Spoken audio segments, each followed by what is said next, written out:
Hi guys, welcome back. It is episode number 8 and you are watching another contest prep series. Holy crap! You can talk! Surprise. No, don't get too excited. By the way, your hair looks like it's got a mind of its own and it's gonna yeah. Could you whip somebody with that? Yeah, good try. Anyway, that's hair. So, peak week. So you had testing done today at USF. I did. How'd that go? It went really well, actually. I was a little bit stressed in the morning for the reason that, for anyone that's dieted, your energy's getting sapped. You want to get in and get your training done first because the last thing you want to do is have to work out late in the evening. You know this, right? So. I found that I prefer training in the evening because then I could have more calories in the evening. Yeah, you've had more time to fuel up a little bit. I tend to get hungrier later in the day as opposed to earlier in the day. But I found that near the end of my contest preps, that the only time I had energy was in the morning when I woke up. Yeah. So yes, I think that as I progressed towards that, it kind of became where it was a morning thing. Yeah. So today I was like, I've got a double day of cardio and some weights training, and it was the lower body session. And I'm getting ready for bed. I'm like, oh no, I've got all my USF testing and it takes 2 or 3 hours and I've got to do it all fasted. That's not unusual. You've also overloaded yourself with work as well. Yeah, I have a lot going on. We just had the Black Friday sale, so we've got all these new sign-ups and clients and just stuff. But anyway, I got it done and I had some really positive findings actually with my lean body mass as a comparison also to my last show, the Worlds. Well, I would say there was good stuff and there was bad stuff. Okay. So the good stuff was your lean body mass is up. Yep. Fat mass is about the same as it was before. I'm actually a little bit better. Yeah, well, your body fat percentage is about the same, a little bit leaner. Yeah. Your fat mass is similar, but since you have more lean body mass, Yeah. The percentage is less. Right. But you also lost about half lean body mass, half body fat. Yeah. However, you also started this prep out leaner than you did last time. So part of that is as you get leaner in a prep, you end up losing a greater proportion of lean tissue versus fat mass. Yeah. I think it's probably a combination of that. Plus, you also had to be much more aggressive for this diet because you don't wake up till about 4 weeks out. So I think looking at it from that perspective, I'm not that surprised. But what I am surprised at is that your BMR it's almost 200 calories higher than what it was before Worlds, which I'm not quite sure if I buy that. Well, here's the thing. So we were looking at the trends and we have so much data using the same machine, same equipment for a long time. No, so let me clarify. Yeah. I think that the reading is probably accurate, but I'm just wondering how much that varies from day to day. It really shouldn't, based on your endogenous BMR, should be pretty steady from day to day. Yeah. But whenever I see big changes like that on single data points, I just get a little bit. Yeah. But you are looking literally at 2 data points. You're looking at back in August, like August 2nd. Right. Versus December 2nd. So you're looking at a fairly distinct time point difference and a fairly distinct lean body mass difference. but if you look at what difference lean body mass makes on your BMR and your energy expenditure, 2 pounds of lean body mass would nowhere near account for 200 calories. You don't think? No. What about creatine supplementation? You don't think any of that might be creatine hasn't been shown to increase energy expenditure? No, but I mean from the water perspective, do we think that my body water may be influencing that reading in some way? Well, you said it wasn't any different. Well, today's measurement actually shows me as having less total body water than previous. So. Well, that could be that you're just really depleted. Yeah, maybe and dehydrated. Yeah. So, in any case, I think it's mostly positive. Damn, yeah, I'm happy to see that my basal metabolic rate is higher than what it had been. Yeah. So because it was just how am I not losing on these low calories? I was thinking, damn, am I really that adapted to this kind of training? But I think one of the things we forget is that, and I talk about this a lot in my courses, my seminars, and my books, is weight loss and weight gain are very rarely linear processes. Yeah. They usually it's nothing, boom, huge Yeah, chunk. it's totally a step-like fashion. I think people's expectations is, it's just going to happen linearly. It just does not do that. I know for me, usually I would see visual changes first, And then there would be after. then I would see the scale drop. Yeah, and I can say the same thing for the clients as well. I think one thing that was interesting was, so the highest BMI reading that I have had thus far was actually at the end of this last reverse. So after my Worlds, I got a 9-week of reverse dieting in. It wasn't a long time. But during that time, and that was when we had seen some significant increases in my lean body mass, coming back out of that show, my BMI got up to like 1690, I think it was, roughly. So it's come down since then, but... but compared to how lean you are, you would expect a little bit lower. Yeah, you would think it would be lower. Yeah.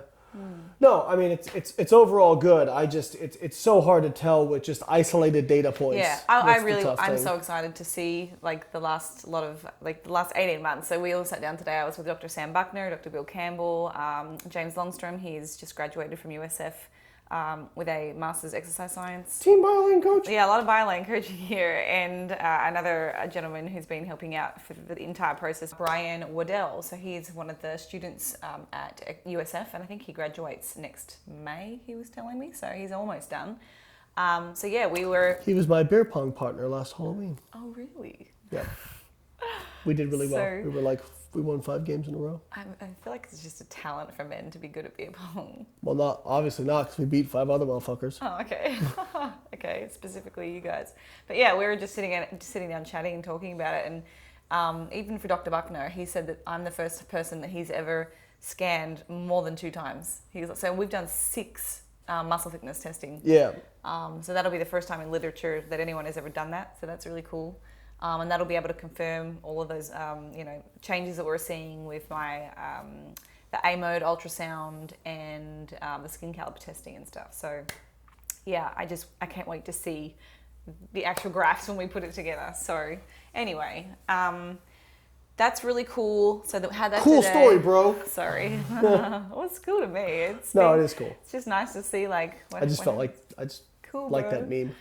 I didn't even know it was a meme. Oh my god. Yeah. There's a meme like I'm when so somebody... not into memes. Every day, Lane's like, I just hear him laughing hysterically from somewhere in the house, in the office. I'm just like, oh, it's another meme. He's like, babe, look at this. And he's dying laughing. And I look at it and I'm like, get it.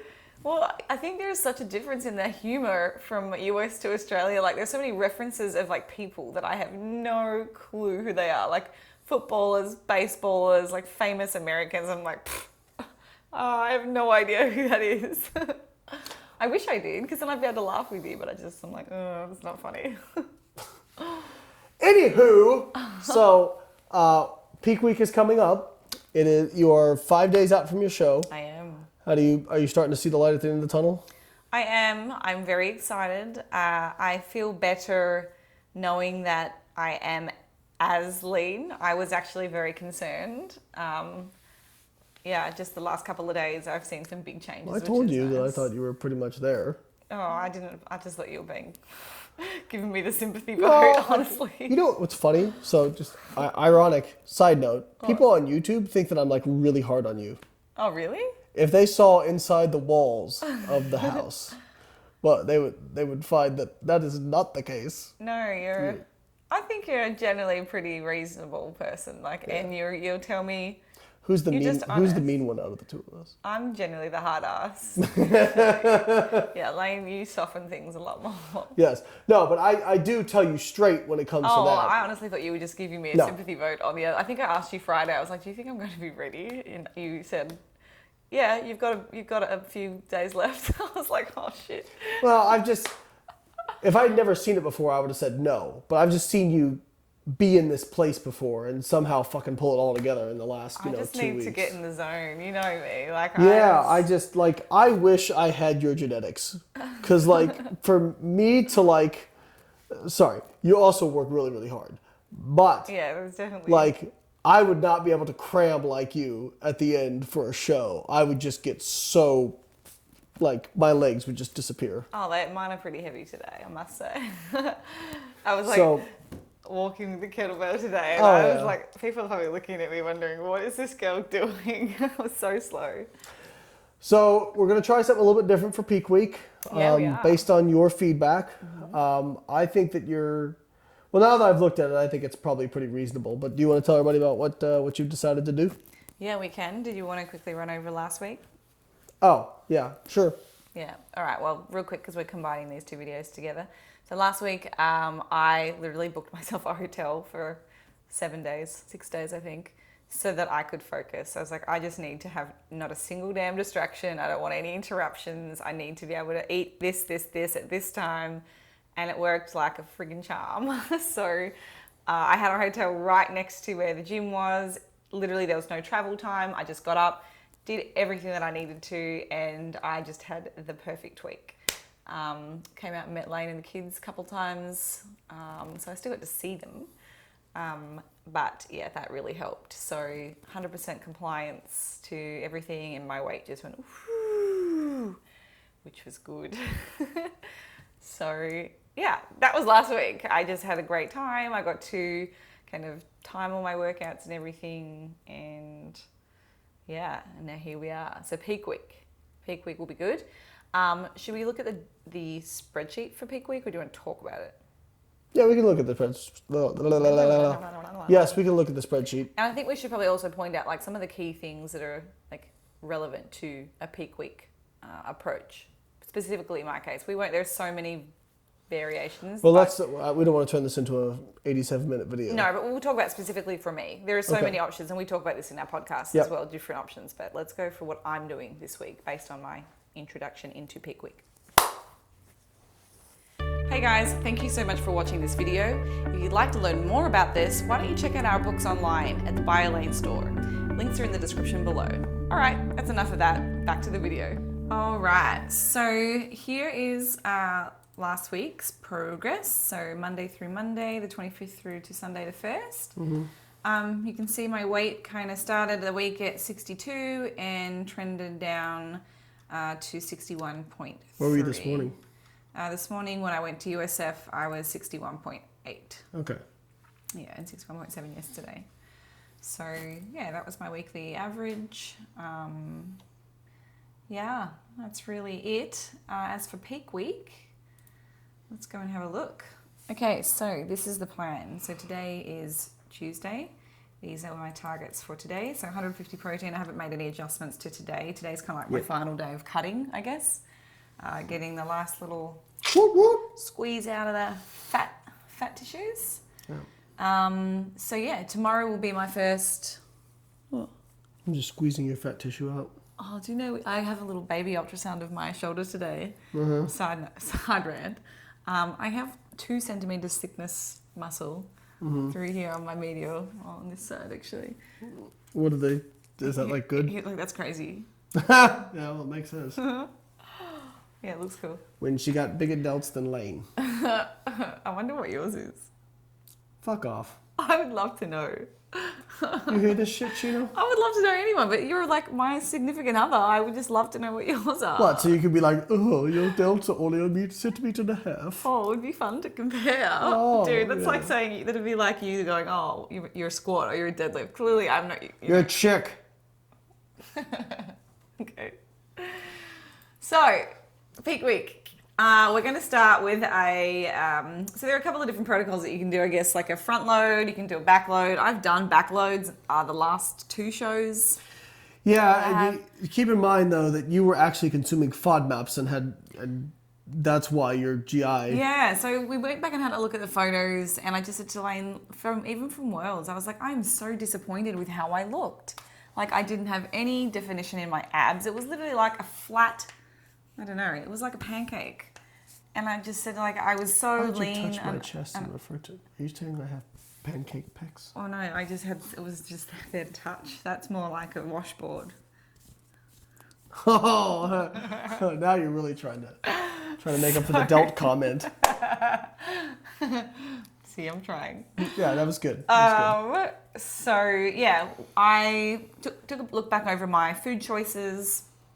From the peak week, kind of what I did, and I realized that a couple of the brands of products, I had not read the ingredients, and a couple of them had an onion powder and a garlic powder, which are major FODMAPs for anyone with IBS, or for 95% of people that suffer from IBS. They are foods that will cause some significant GI discomfort and distress.